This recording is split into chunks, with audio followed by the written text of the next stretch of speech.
Boys are back. Although we didn't really go anywhere.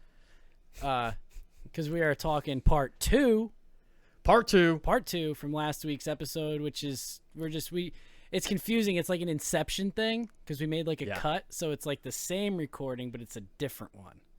Still hyped up on You coffee, get what I'm though. saying. So we are good. still hyped up on coffee. We're hyped up about the remainder of this episode because we got some good stuff to say. We're talking about moving on after breakup. So, Chris. Yeah, thanks. So last week we kind of left you with a cliffhanger, right? Like to dwell on that thought. So with that being said, moving on to this second recording, I want to make sure we hit our women listeners too. So with that, here we go.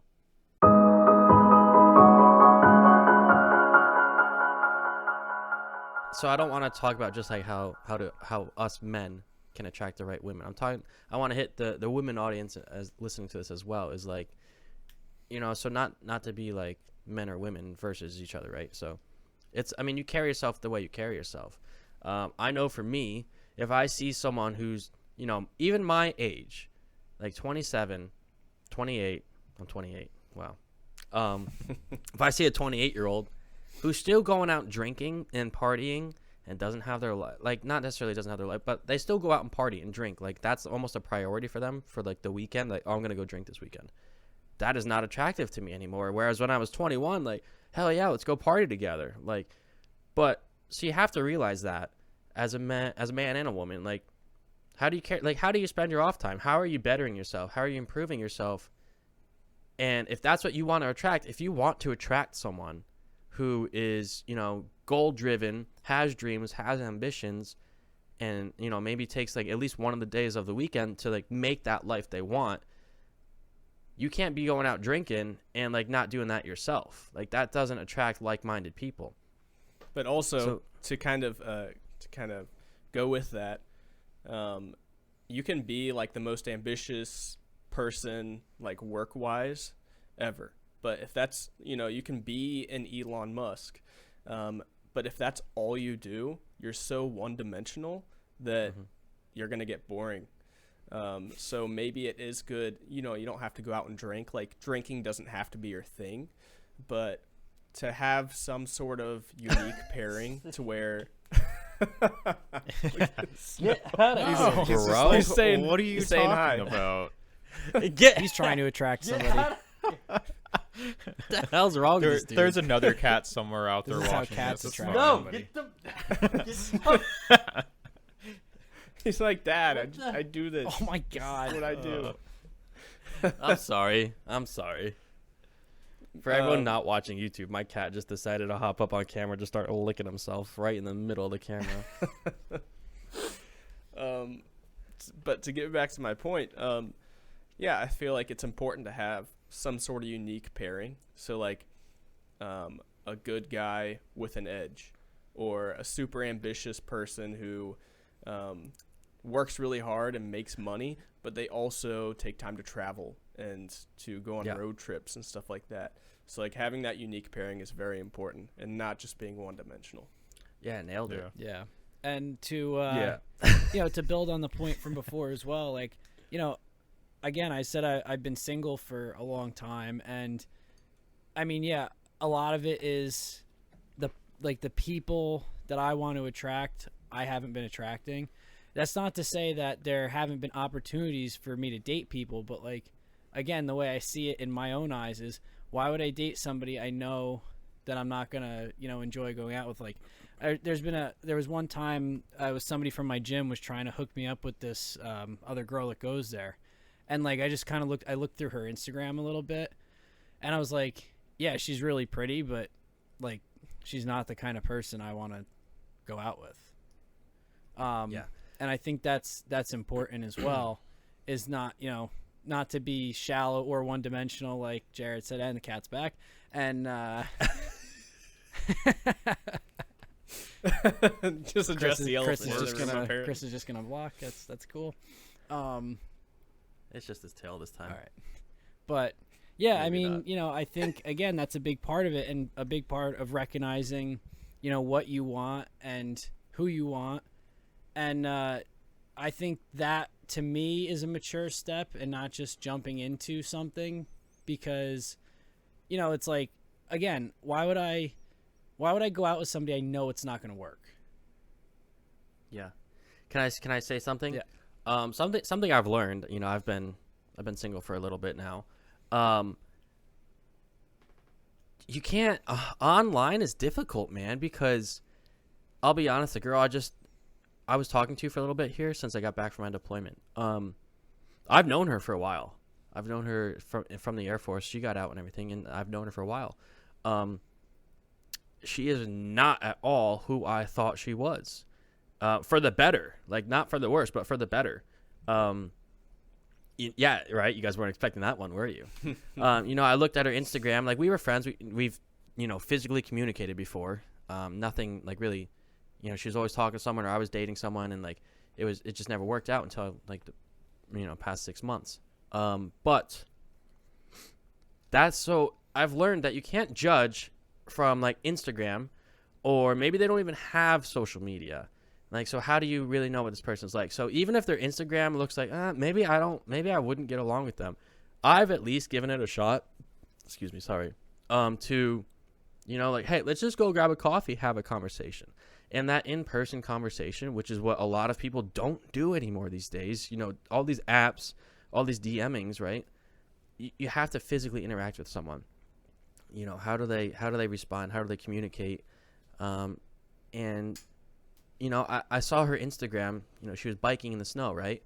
And I was like, hey, I bike. I love the snow. What's up? So I said, hey, what's up? How you been? Like, that looks awesome. Like, so much fun. She's like, cool. Yeah. Next time I'll invite you out. So, and it just kind of started going from there. Right. But, then we started hanging out, and I was like, this girl has all the same values as me. Like almost to the T. Like, we were the exact same person, to where, like, if I didn't like something, I knew she also didn't like it. And it was weird. Like, I've never experienced that before. It was weird.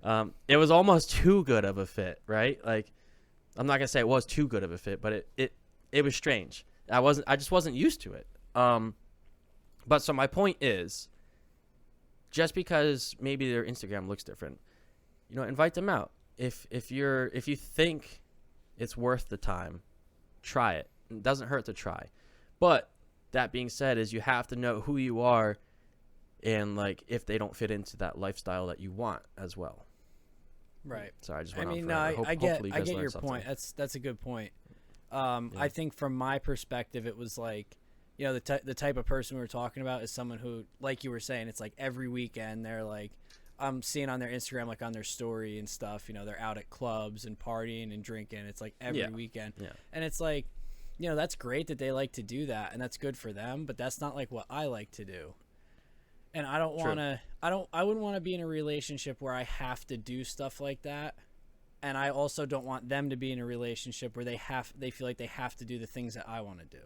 I mean, you've talked about it in a previous relationship that you had where, you were a big fan of like the mountains and the cold areas, and the girl you were with was a big fan of like the beach and the hot areas. And then you kind of like, it was a little bit of a clash there. Yeah. So it's like, when I see stuff like that, it's kind of like, all right, this person could be great, but they're also in a very different place than where I'm at. And it's like, and I just, personally, when I see stuff like that, it's like, I don't think it would work out, just because we're going to be into like way different stuff, maybe see in a couple years, like if they calm down with that and like want to do other things, if that's still an option in a couple years, then sure. But a lot of people, you got to even remember, sometimes people of the same age are in very different places in life. Yeah. I agree with you. I would probably do the same thing if I saw someone, drinking and posting all that stuff. But at the same time, maybe they're waiting for that one person to be like, hey, would you want to do this with me? And they are that person. They are compatible with you, but they don't have anyone to do it with at the moment. Yeah. But that being said, maybe they haven't found themselves yet. Maybe they're still in that cycle where like they're trying to find themselves and they haven't realized that yet. So that's a slippery slope. I agree. I personally would probably stay away from it. Yeah. But we have mentioned in the past before that like your Instagram's a different persona of yourself. Yeah. Or exactly. Like your social media, it doesn't reflect who you actually are. It could be something completely different. It's the highlights. Yeah. Mm-hmm. Right. Mm-hmm. And that's like my example was when I was talking to this girl recently, and she was just like a completely different person for the better. I was like, holy crap, I had no idea you were like this. Like, you know, Red, super ambitious, going like moving to better herself, to go to school like elsewhere. And I don't know, to me that was like that was really attractive. Granted, it didn't work out, but it is what it is. So real quick. Oh, one more thing. Yeah, go ahead. Go ahead. Say real quick before, I know you're probably looking to start wrapping up soon. I actually have a more recent example for me that I can cite. Obviously not so much of like a breakup kind of thing, but it was a girl I was talking to who I really, really liked. Like I would have done anything to date this person. But, you know, once you reach a certain point, you have to realize that, okay, like maybe this just isn't going to work out as much as I want it to. And that point for me happened a few weeks ago where I asked this person to go out, and they were like a habitual canceler.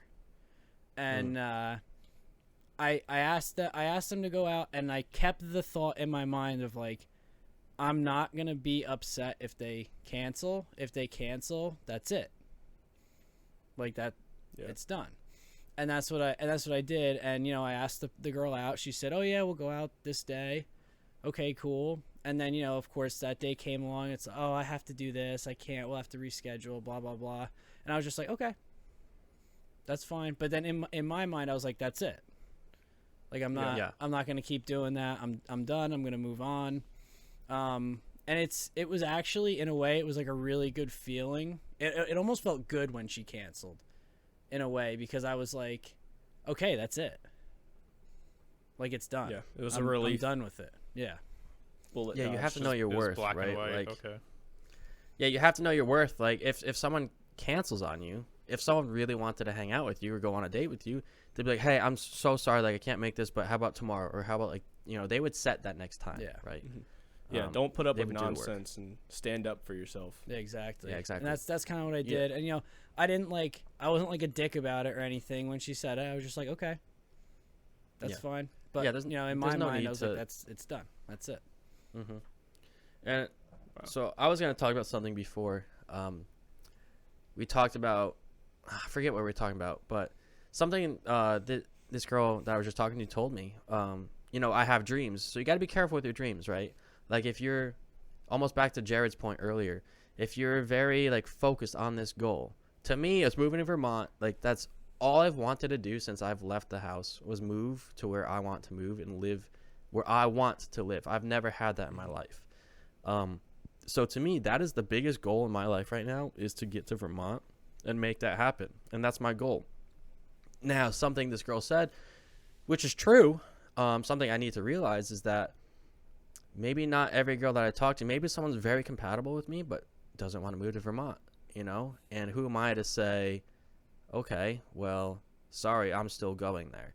Like that, it's tough. But you have to at least be aware that can affect who you're going to date and who you're going to be a successful relationship with.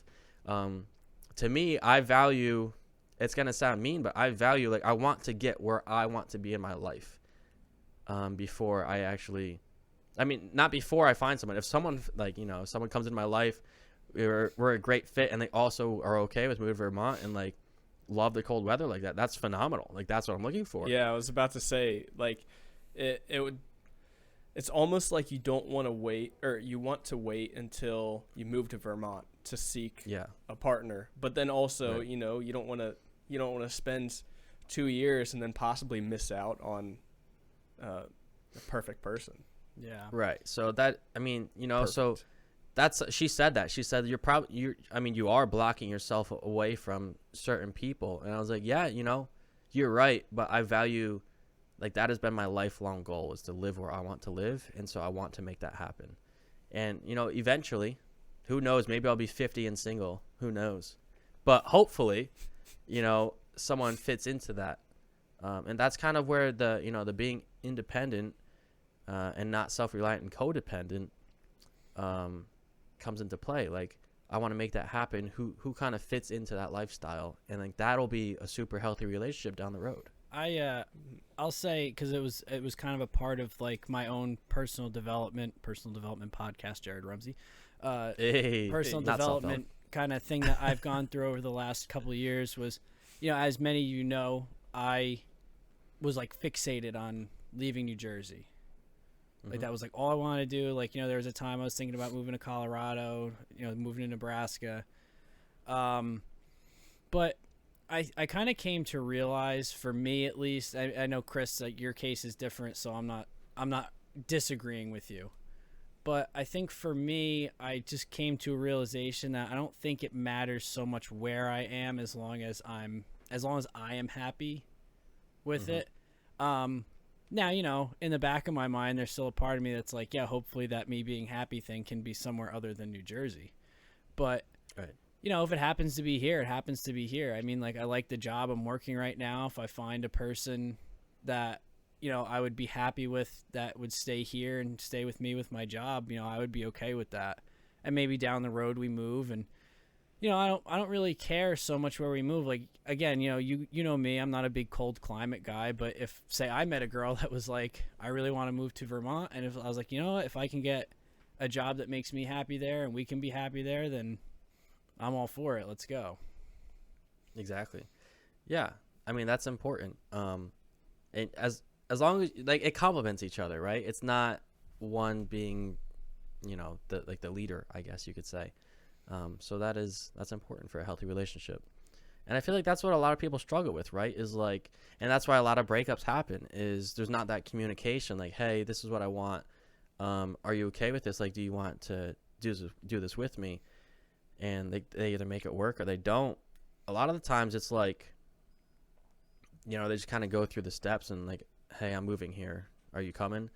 And then like, if that person tags along and doesn't, express like, I don't want to move there. Like, I can't find a job there. Like, I won't be happy there. I can't do what I want to do in my life there. Then it doesn't work. Right. Yeah. So. Yeah. Do you have any final points in your notebook there, Jared? Kind of, man, I could literally just talk and just like jump around and talk about a ton of things. I really want to go back and talk about the moving on portion real quick. So you get out of a relationship, and I feel like, personally, I feel like it's really easy to kind of highlight and focus on all of the good parts, all of the road trips, the vacations, the celebrations. That's kind of what we tend to gravitate towards because it feels good. But there's a song by Jake Scott. It's called it's called Tuesdays, I think, or Love is the Tuesdays. And that's so true, right? Because, I heard a story about a guy who went to Disneyland, and he didn't realize it when he was there, but later on in life he realized there's like a what's the thing called? Space Mountain. They went to Space Mountain, and it was this great experience and everything.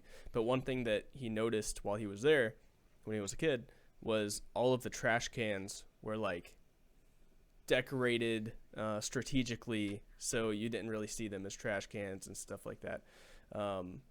And he thought back on that like later in life, and then realized, hey, they care enough, like they care so much about your experience at this place that they even make the trash cans nice.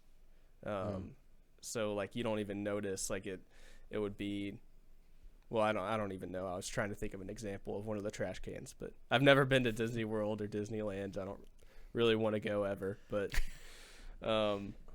it's kind of like the same in relationships as well. We tend to think about the highlights as like the Space Mountain or whatever. But then you think about the trash cans or like the Tuesdays, just random, regular, everyday events. Those are what make up the relationship.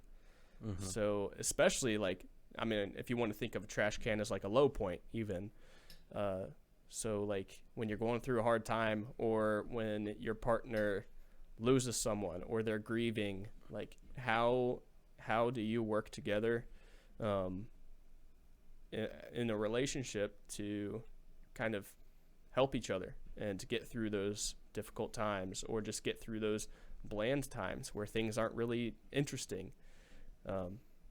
Those are what you should focus on. Don't focus on the good times. The Tuesday. I love that, dude. Focus on the Tuesdays of the relationship. That's where you're going to find your answers. That's where you're going to, like, quote unquote, find yourself. That's great. And I totally thought you were going to go in a different direction with that. You know, club's going up on a Tuesday. Perfect. You'll find one of those club girls that we talk so much about. No, that's awesome, dude. I love that analogy. I'm gonna use that. Yeah, I seriously thought it was gonna be like, you know, sometimes people are all dressed up nice, but you know, underneath they're just a trash can. That's true too. And like, okay, so let's say you moved on, and you know, like, this is so important. When you say find yourself, I think about understanding what you want in a relationship. Mm-hmm. Let's say that you got most of your crap figured out. We all have crap that in our lives that we need to deal with. And let's say you figured that out for the most part, all the big things at least. And you're going into a relationship. One of the biggest things is tell the truth. And going back to your story, Randy, like, don't put up with crap. Yeah. And stand up for yourself. Tell the truth going into the relationship. I know online dating is hard, and you want to, like, have a flashy profile so people will notice you and won't just swipe left on you? Is that the denial? Oh, please don't act like you've been in a relationship for 2 years. Don't act like you don't know. I don't know. It's difficult because it's like swipe right, but swipe. I think swipe right. Would you be doesn't matter. Right? Tangent doesn't matter. It doesn't matter. Yeah, but know what you're looking for, and then tell the truth in the relationship. That'll also save you a ton of time. Be truthful to yourself, and be truthful to them. Because later on in the relationship, if you stay in that relationship, they're gonna find out, like, whatever you lied about, this is gonna seep through. They're gonna notice, and it won't be good for either of you. Yeah. So one final point. It's been a long episode, but it's nice, dude. I think we hit some really good points. Two-parter. Ooh, maybe. One thing, the girl I was just talking to, we had the best communication I've ever had in any relationship, friends, like significant others, family, like the best communication I've ever had. And like it sucked at some points because you didn't realize like that person was feeling that way, but it's the best. Like, it was so healthy of a relationship. Granted, it didn't work out, but I don't think that as a bad thing. I think that as a good thing. Like, we were so good at communicating. We kind of realized we weren't that person for each other, right? We made it work and it was great. But realized long term, like, this isn't the best thing, and here's why. Like, we would work on it. And I know, Jared, you and your girlfriend have talked about that too. Like, those tough conversations, they suck when you're going through them, but it leads to such a happy and healthy relationship. Like, when your person feels like they can come to you and say and tell you what you're doing wrong. I mean, again, back to a few weeks ago, we talked about communication. It's not you, it's how I perceive it, how I feel, not you suck at doing this. So you need to word it correctly, but you also need to receive it correctly. Yes. Man, if your partner... Okay, guys. I'm just... Go ahead. I'm just kidding. If your partner comes to you and says, like, hey, this is an issue, we need to figure this out. If you get defensive, that's the biggest sign that you're messed up. Like, you have things that you need to fix. Yeah, because exactly. If, you don't say that. That was my point. No, that's fantastic. Don't get defensive. Fix the issue. Yeah, and I was doing that too, and she straight up told me, like, hey, I feel like when I try to, talk with you, sometimes you get defensive. I'm like, oh. Like, I didn't realize I'm doing that. It just, like, naturally happened. I know I do that. But I work on that now, right? Like, I'm not aware that I do that all the time. And so she had the balls to tell me that. I was like, oh, shit. I'm sorry. Like, yeah, I'll work on that.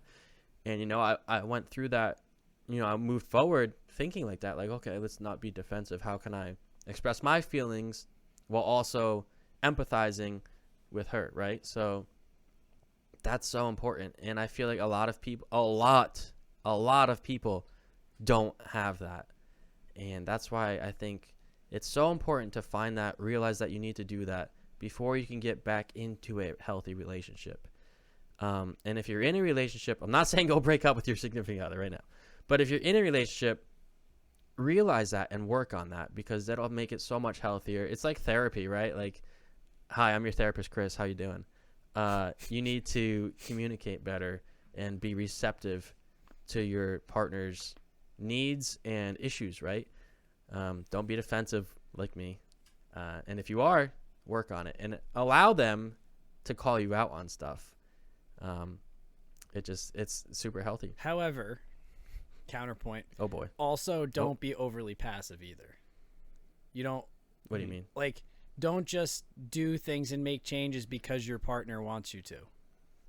Like, you know, obviously if there's something that they're telling you they want you to do or a change you want to make, and that's just not who you are, and you know, you don't think that would be a good fit for you, you tell them that. Don't just do it because they're saying, I think you should do this. It's like, well, no, because do it in a respectful way. Yeah, I agree. And that's kind of the point you hit where it's like, okay, maybe we're not right for each other. But if someone came up to me and said, whatever you just said, like, hey, you need to do this or whatever, like, that's not good communication. That's not like, hey, I feel this way because I've seen you kind of do this and it affects me this way. That's how you got to approach things, man. You can't just be like, hey, you know, you need to change. Like that. No one responds well to that. Nobody. I mean, then that defensive mechanism comes into play, and it's just not good. That's an argument waiting to happen right there. Yeah. And you need to learn how to compromise and negotiate. Like that's huge to go along with what you just said, Randy, and what you just said, Chris. Is like agreeableness is a huge thing.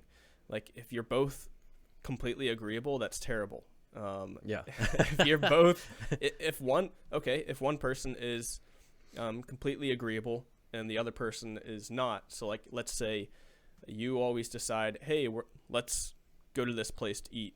Let's go to this place. Like, let's go to this bar or whatever. And they always agree with you. Like, that's not good. And then also understanding how they feel about it when you try to give them the option to choose. Maybe you can come off as too aggressive, and that would not be good either. So if you're the one who always makes the decisions, be tactful. Like, don't lose your temper if you want them to decide one time and they are having trouble with it. Like, be tactful with the way that you approach that situation.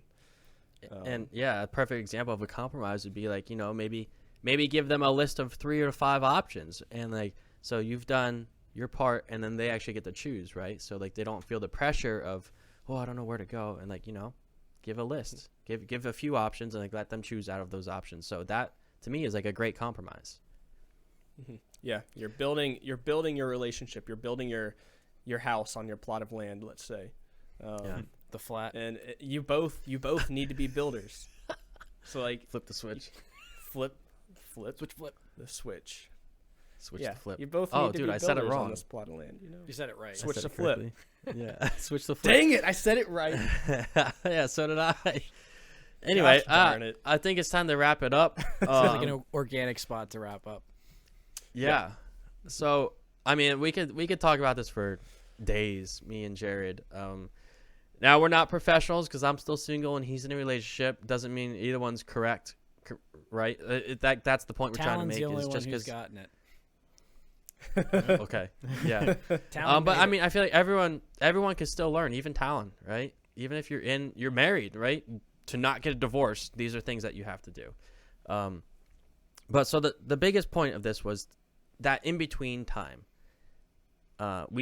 Everything we talked about tied into that. And just because we talked about stuff when you're in a relationship, that's stuff you need to realize that you need to do and work on before you get in that next relationship to make it work. So reflect on why it didn't work. Build yourself. Focus on yourself. Don't rush back in a relationship. And then when you do get into that next relationship, realize, you know, you have to be okay. You have to be able to live separately but together and make it happy and work great. So thanks for listening. If you guys have any topic ideas or any comments on this one, this was an impactful one, I feel. I learned a lot from it, and I felt like I have a lot of recent life experiences to talk on. give us a comment, DM us if you want to talk about anything. And if you have any topic ideas, hit us up. Jared, take it away, buddy. Thank you all for tuning in. This has been Lessons Learned. Welcome to Season 4. We're so happy you're here. If you are not watching this on YouTube, check it out. I think it's a little bit better. You can see all of our animated faces on here. It's great. You can see my cat lick himself. You can see snow in the background. Yeah, like Chris said, if you have any suggestions, any topics you want us to talk about, or any situations that you're going through, you can message us on Instagram or here on YouTube, and we can answer your question anonymously if you want. Yeah, but until next time, welcome to Season 4. We're back, and we'll see you next time. See ya. See ya. See ya.